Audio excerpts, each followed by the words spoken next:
qui dit mois de juin dit franco, dit le début de l'été et dit aussi piqûre de moustiques. Quiconque habite en dehors de Montréal, quiconque a un chalet, quiconque va faire du camping au mois de juin le sait.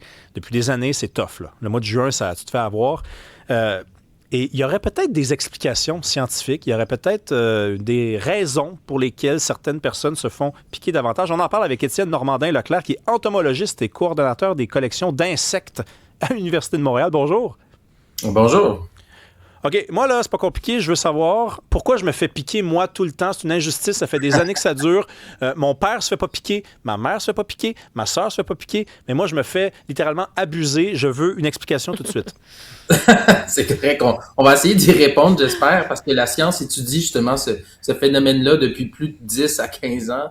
Et puis, on a trouvé quand même des choses très intéressantes. À l'Université de Montréal, on n'étudie pas spécifiquement les moustiques. Par contre, on connaît très bien toutes les espèces qu'on peut retrouver au pays, puis notamment au Québec. Alors, dernièrement, il y a des scientifiques américains provenant de d'autres universités au pays qui ont essayé de trouver réponse à cette fameuse question que tout le monde a. Moi-même, j'ai des proches qui se font beaucoup plus piquer que moi-même. Je me fais presque jamais piquer. Et il semblerait que la réponse réside justement dans les odeurs que la peau sécrète, donc produit. Évidemment, on sait que quelqu'un qui va produire beaucoup de CO2, du dioxyde de carbone, qui va respirer beaucoup, qui va chauffer beaucoup, va émettre plus de dioxyde de carbone, de CO2. Quand on respire rapidement, les moustiques, pour les gens qui respirent fort, ça devient des aimants aux moustiques. Mais là, on vient d'apprendre depuis quelques années qu'il y a aussi l'odeur de la peau. Donc, malheureusement pour toi, probablement que l'odeur de ta peau est irrésistible pour les moustiques. C'est ça, je m'en doutais déjà. Mais... Délicieux pour les moustiques, apparemment, Rémi. Puis peut-être aussi la grande chaleur. On sait que tu fais du vélo, donc la chaleur corporelle, ça active aussi, ça attire les moustiques, alors. Ah, absolument. Donc, plus on fait de l'exercice, plus on chauffe, évidemment, ça va activer, ça va augmenter les émanations de CO2. Et donc, plus les moustiques vont être capables de nous cibler dans l'environnement. Eux, ils ont des tout petits yeux, puis nous, on évolue dans cet environnement-là qui est très grand. Et donc, pour nous cibler, ben justement, ils utilisent le CO2 et l'odeur de la peau. Et il y a plusieurs douzaines d'odeurs, plusieurs douzaines de substances chimiques qui sont sécrétées par la peau, les huiles. Parfois, même quand on va boire de l'alcool un peu beaucoup, ça va influencer justement ces odeurs-là. Et donc, ça peut les influencer. C'est pour ça qu'il y a des personnes qui se font plus piquer d'autres. Et il faut défaire un mythe là aussi. Là, c'est pas en mangeant moins de bananes ou en mangeant plus de bananes que vous allez vous faire moins piquer par les moustiques. Ça, OK, il y avait un mythe là-dessus? Absolument. OK, comme quoi, si on mangeait plus de bananes, on se fait plus piquer. OK. On faisait moins piquer à ce moment-là, donc ça n'a aucun rapport. Par contre, si on a une alimentation qui est très spécifique, aussi, par exemple, on a un taux d'alcoolémie qui est plus élevé, ben ça peut influencer légèrement justement les odeurs de la peau qui sont émanées à un moment très précis. Donc, mais c'est très léger, là. C'est pas super significatif en termes de changement. Mais quand vous parliez d'odeur, c'est parce que quand on pense à odeur, on pense à bonne odeur. Mais est-ce que c'est les gens qui sentent bon qui se font particulièrement visés ou ce sont les gens qui sentent mauvais? Moi, je sais que quand on va dans le bois, généralement, on dit « mais pas de parfum, saute une couple de journées pour prendre ta douche ». Puis là, finalement, le sous-texte, c'est pu pour ne pas en fait, je te dirais, Rémi, c'est un peu des deux, parce qu'effectivement, on dit de pas mettre de parfum, c'est vrai. Il y a certains parfums qui vont avoir des composés chimiques qui vont venir imiter légèrement les odeurs que les moustiques et les mouches à cheval ou à chevreuil vont cibler. Mais c'est aussi vrai pour les mauvaises odeurs. Je te donne un exemple. Nous, on a fait quelques études sur les moustiques dans le nord de Montréal, puis on mettait des pièges et on mettait un leurre. J'installais le leurre et quand on enlève le petit bout collant, c'est des pastilles et quand on le sent, ça sent la sueur. Et donc, les odeurs, les gens qui ont une odeur de sueur particulièrement poignante, on va dire ça comme ça, ben ils sont plus enclins à attirer justement les moustiques. Donc, OK, mais est-ce que il y a des odeurs spécifiques, parce que vous dites que la science s'intéresse à ça, puis il y a des études là-dessus. Est-ce qu'il y a des odeurs particulières qui attirent les moustiques?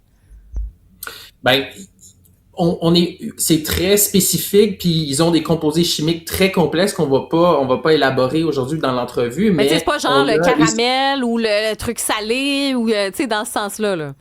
Même l'odeur de caramel, c'est plusieurs composés chimiques très complexes ensemble qui vont créer cette odeur-là. Et donc, les scientifiques ont sorti plusieurs articles scientifiques. On peut trouver justement les composés chimiques très précisément dans ces articles-là, mais il n'y a pas une odeur que monsieur, madame, tout le monde connaîtrait. On pourrait pas la lister. C'est vraiment des composés chimiques très précis. Puis comme on le sait, l'alimentation peut un peu avoir un effet sur les odeurs, mais c'est très léger et c'est momentané à ce moment-là.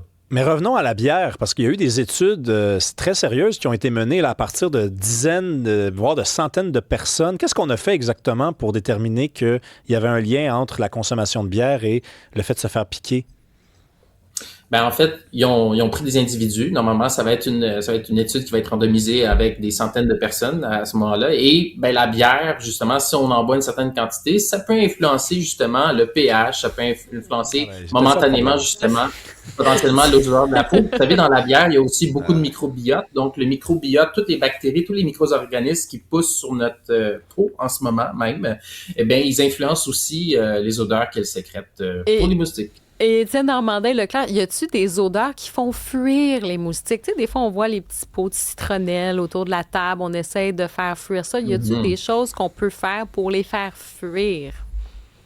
Ben c'est drôle que tu mentionnes ça parce que ça va pas les faire fuir spécifiquement. En fait, c'est que les moustiques, ils ont des antennes assez spectaculaires. Ils peuvent détecter des très, très, très fines molécules dans l'air. Et donc, quand on met de la citronnelle, par exemple, eh bien, ça va venir se joindre à des cellules très spécifiques dans les antennes. Et là, ils vont être perturbés par ces odeurs-là. Et là, ils vont plus savoir où aller parce que l'odeur de votre peau, l'odeur de votre émanation de dioxyde de carbone va être camouflée justement par cette odeur de citronnelle-là. Et il y en a d'autres d'ailleurs qu'on peut utiliser. Il y en a qui font brûler de la mare de café.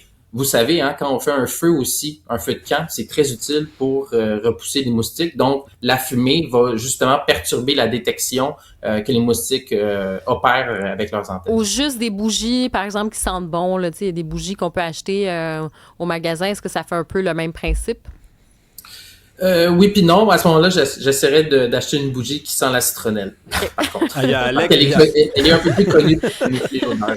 Il y a Alex de Montréal qui écrit « J'habite à Montréal, mais à chaque fois que je vais chez des amis à Saint-Bruno, je reviens avec des piqûres à des endroits très sournois. OK. Près des chevilles, coudes, même le front la semaine dernière. Alex et moi, on a quelque chose en commun. Je dis, ils vont aux endroits les... Lâchez la bière! Ben oui, les gars, il faut qu'on arrête la bière.